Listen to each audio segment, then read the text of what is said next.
Hi, Brandon Arneson, President of Champion Strategies and spokesperson for ShopSMART AUTOS, giving you, the consumer, the best knowledge that we can find so you can make intelligent choices when it comes to your automotive needs. Last time we were together, we talked about the rear cabin, the people who actually sit in the rear seats. And it's not really a great thing.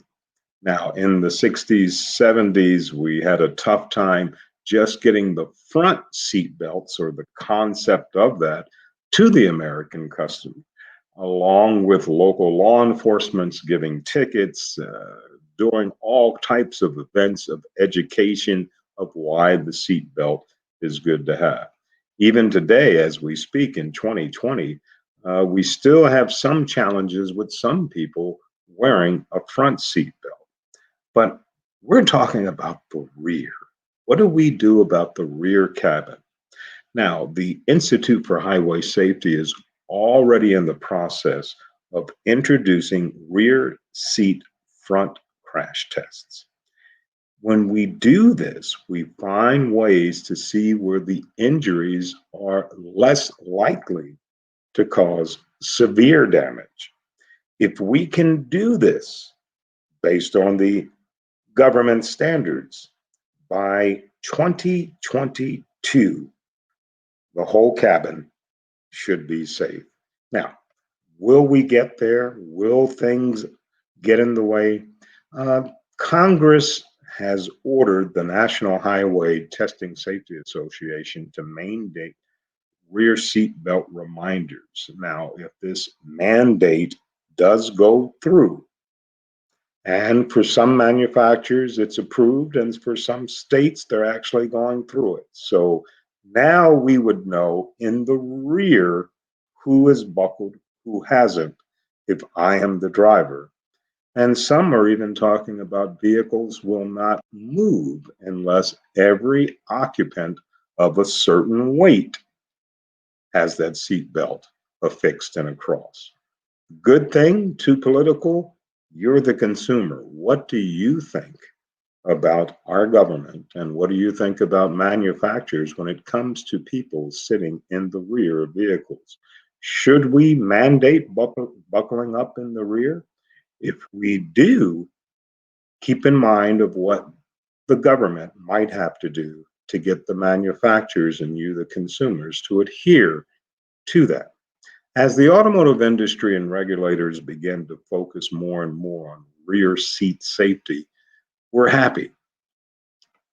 We should be happy as Americans, because today, as we look at virtual crash tests, the crash test ratings are still kind of foggy for the rear seats. But researchers are already using computerized models of the human body, and they're finding ways to make the rear seat more safe.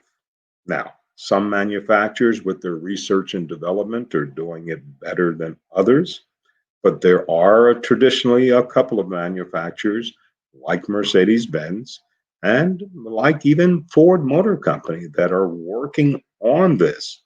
Matter of fact, the 2021 Mercedes S-Class sedan will get rear airbags that will deploy from the back of the front seat and are meant to offer additional head, neck, and shoulder protection for rear occupants.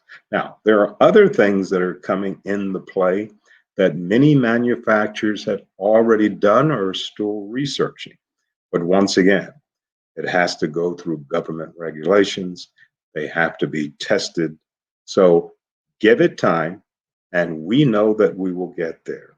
Seat manufacturers and seat researchers are working on how to use the data to optimize safety, because safety is the number one important thing when you are in an automobile.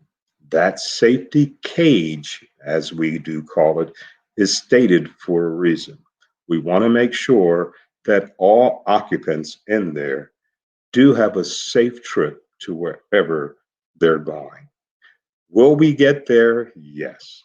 How we get there depends on you, the consumer, by educating yourself, demanding your local government, and putting pressure on the manufacturers to put more emphasis when it comes to rear occupants who sit in vehicles.